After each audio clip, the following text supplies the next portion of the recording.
नमस्कार दोस्तों, GS concept point में आपका स्वागत है। जैसा कि हम लोगों ने पिछले वीडियो में पढ़ा था भारत का संवैधानिक विकास और उसका मूल आधार क्या था, उसी संदर्भ में हम लोग शॉर्ट में जितने प्रमुख अधिनियम थे उसके बारे में चर्चा किए थे। अर्थात 1773 का जो एक्ट था उसके बारे में डिटेल में जाना था। उसी क्रम में हम आज आके दो अधिनियमों के बारे में चर्चा करेंगे, जिसमें पहला है 1781 का एक्ट ऑफ सेटलमेंट और दूसरा है 1784 का पिट्स इंडिया एक्ट। तो सबसे पहले हम 1781 का एक्ट ऑफ सेटलमेंट है, इसको देखते हैं। चूँकि यह अधिनियम इसलिए लाया गया क्योंकि बंगाल की गवर्नर जनरल परिषद एवं उच्चतम न्यायालय के मध्य विवाद बढ़ गया। यह विवाद जो है दोनों के बीच अधिकारों को लेकर हुआ। इसी संदर्भ में ब्रिटिश सरकार द्वारा एक समिति का गठन किया गया। यह समिति जो था परवर समिति थी और इसके अध्यक्ष एडमंड बर्क थे। इसी समिति के सिफारिश के आधार पर 1781 का संशोधन अधिनियम पारित किया गया। तो इसलिए इसे संशोधन अधिनियम भी कहते हैं और एक्ट ऑफ सेटलमेंट के नाम से भी जानते हैं। ऐसा इसलिए है क्योंकि यह गवर्नर जनरल की परिषद एवं न्यायालय के मध्य जो उत्पन्न विवाद हुए थे उसको दूर करना था। तो इस समिति के सिफारिश पर इसे 1781 का संशोधन अधिनियम पारित किया गया, जिसे 1781 का एक्ट ऑफ सेटलमेंट या बंगाल जुडिकेचर एक्ट 1781 के नाम से भी जाना जाता है। इस अधिनियम द्वारा या इस एक्ट ऑफ सेटलमेंट के द्वारा कुछ प्रमुख प्रावधान किए गए थे। जैसे बंगाल की सरकार को अर्थात गवर्नर जनरल की परिषद को जो है बंगाल, बिहार और उड़ीसा के लिए विधि बनाने का अधिकार प्रदान कर दिया गया। इस तरह से क्या हुआ, इस सरकार को विधि बनाने के दो स्रोत प्राप्त हो गए। जैसे 1773 के रेगुलेटिंग एक्ट के तहत बंगाल प्रेसिडेंसी के लिए यह विधि बना सकता था और दूसरा एक्ट ऑफ सेटलमेंट की तरह इस अधिनियम के तहत अर्थात एक्ट ऑफ सेटलमेंट के तहत यह बंगाल, बिहार और उड़ीसा के लिए भी विधि बना सकता था।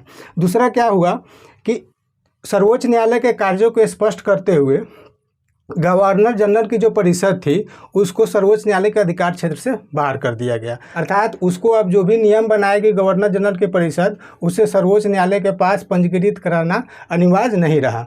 जो पहले अनिवार्य था कि अर्थात बंगाल के गवर्नर जनरल की परिषद द्वारा जो भी नियम या अधिनियम बनाए जाते थे उसे सर्वोच्च न्यायालय के पास पंजीकृत कराना पड़ता था, लेकिन इसके द्वारा उस अधिकार को समाप्त कर दिया गया।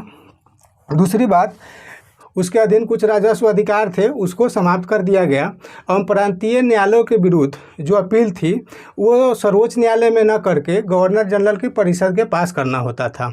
और इसमें एक और था कि 5000 से 5000 पाउंड या इससे अधिक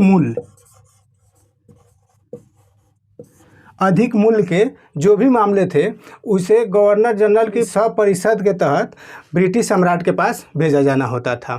तो इस तरह से गवर्नर जनरल की परिषद एवं उच्चतम न्यायालय के मध्य जो भी विवाद उत्पन्न होते थे उसका सेटलमेंट किया गया, यानी स्पष्ट कर दिया गया। इस तरह से इस अधिनियम द्वारा ये प्रावधान किए गए।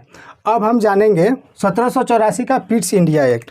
चूँकि अब 1784 का पिट्स इंडिया एक्ट के पहले भी एक अधिनियम लाने का प्रयास किया गया था ब्रिटिश सरकार द्वारा।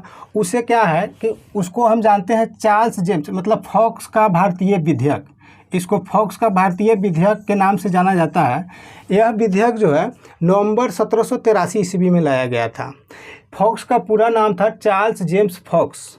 यह एक ब्रिटिश राजनेता था और इन्होंने ही चूँकि यह भारतीय विधेयक लाया था इसलिए इसे फॉक्स का भारतीय विधेयक या इंडियन बिल कहते हैं।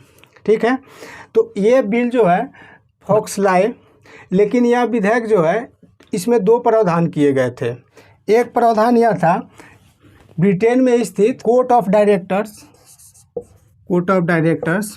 एवं दूसरा प्रोप्राइटर्स, इस दोनों को समाप्त करके एक 7 सदस्यीय आयुक्त का प्रावधान किया गया जो कंपनी के प्रशासनिक कार्यों को देखने के लिए।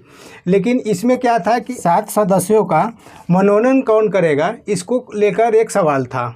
इसी को लेकर यह बिल जो है अर्थात फॉक्स का भारतीय विधेयक जो है हाउस ऑफ कॉमन्स, ब्रिटेन में जैसे हम लोगों के भारत में लोकसभा है उसको निम्न सदन बोलते हैं और राज्यसभा को उच्च सदन बोलते हैं, इसी तरह ब्रिटेन में हाउस ऑफ कॉमन्स समझिए अपने यहाँ का भारत का लोकसभा और दूसरा क्या है हाउस ऑफ लॉर्ड्स। तो यह बिल जो है हाउस ऑफ कॉमन्स में तो पारित हो गया, लेकिन हाउस ऑफ लॉर्ड्स में पारित नहीं हुआ। यह भारत के संदर्भ में या इतिहास में भारत और ब्रिटेन सरकार के दोनों को बीच यह पहला एवं अंतिम अवसर था कि किसी भारतीय मामले पर ब्रिटेन में सरकार गिर गई हो। अर्थात इस बिल के पारित न होने पर चार्ल्स जेम्स फॉक्स एवं लॉर्ड नॉर्थ दोनों की गठबंधन की सरकार चल रही थी ब्रिटेन में, ये सरकार ने अपना त्यागपत्र दे दिया। इस तरह से यह माना जाता है कि भारत और ब्रिटेन के संदर्भ में यह पहला और अंतिम मामला था कि किसी भारत के मामले पर ब्रिटेन में कोई सरकार गिर गई हो। तो एक इंटरेस्टिंग फैक्ट था, इसलिए मैंने चाहा कि इसको बता देना यहाँ ज़रूरी है और आप लोगों को जानना भी चाहिए, इसलिए इसकी चर्चा की गई है। अब हम देखेंगे 1784 का ब्रिटिश इंडिया एक्ट।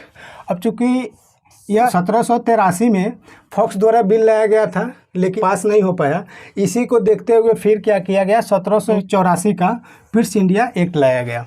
इसे ब्रिटिश इंडिया एक्ट इसलिए कहा जाता है क्योंकि इस समय ब्रिटेन के तत्कालीन प्रधानमंत्री विलियम पिट थे और इन्होंने ही ब्रिटिश संसद में इस बिल को प्रस्तुत किया था, इसलिए इसे 1784 का ब्रिटिश इंडिया एक्ट कहा जाता है। ब्रिटिश इंडिया एक्ट जो है दो दृष्टिकोण से महत्वपूर्ण था। पहला, इसके द्वारा जो है कंपनी द्वारा अधिगृहित क्षेत्र पर ब्रिटिश क्राउन कहिए ब्रिटिश ताज का दावा पेश करने वाला यह वैधानिक पहला दस्तावेज था। इसका शीर्षक था भारत में ब्रिटिश अधिकाराधीन क्षेत्र, यह इसका शीर्षक था।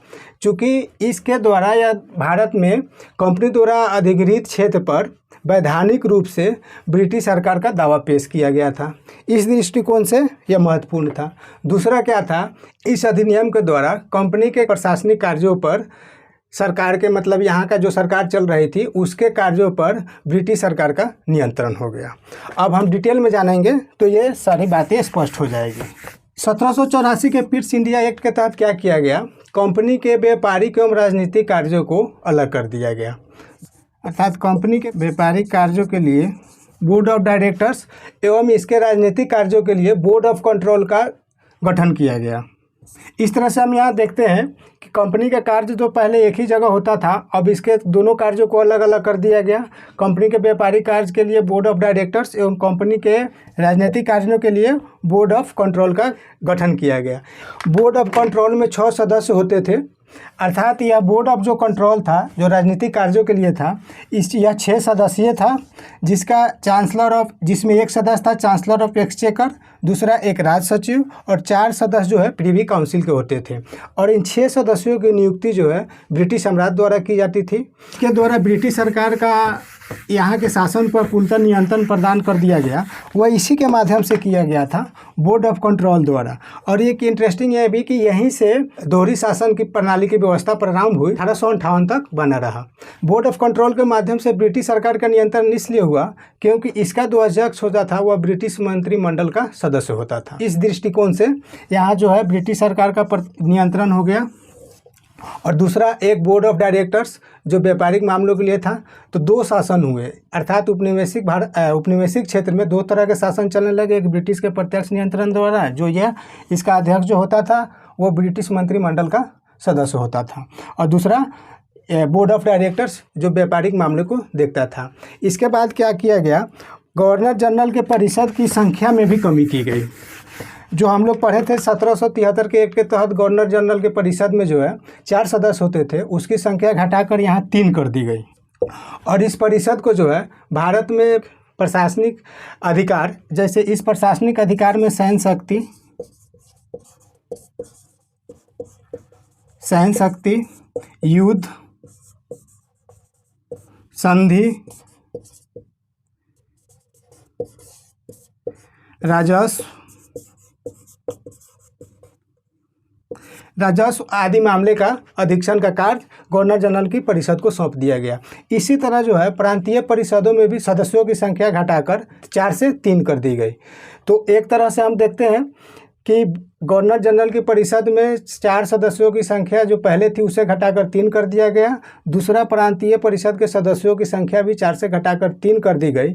और यह भी प्रावधान किया गया कि प्रांतीय सरकार जो है अगर केंद्रीय शासन के अनुरूप या उसका अनुपालन नहीं करती है तो गवर्नर जनरल को यह अधिकार था कि वह प्रांतीय सरकार को बर्खास्त कर दे। तो ये भी शक्ति उसको प्रदान कर दी गई। 1784 के एक्ट के तहत एक प्रावधान यह भी किया गया था कि गवर्नर जनरल की परिषद को अर्थात गवर्नर जनरल को किसी देशी राजा के साथ संघर्ष प्रारंभ करने या उसे किसी भी प्रकार का सहायता का आश्वासन देने का अधिकार नहीं था। तो इस तरह से जो पहले उसे अधिकार था वो अब समाप्त कर दिया गया। इस तरह से हम लोग ये दोनों अधिनियम के बारे में चर्चा किए और चार्ल्स जेम्स फॉक्स के भारतीय बिल विधेयक के बारे में भी चर्चा किए। और आगे हम इसी तरह आगे का क्रम अपना जारी रखेंगे। तब तक के लिए धन्यवाद।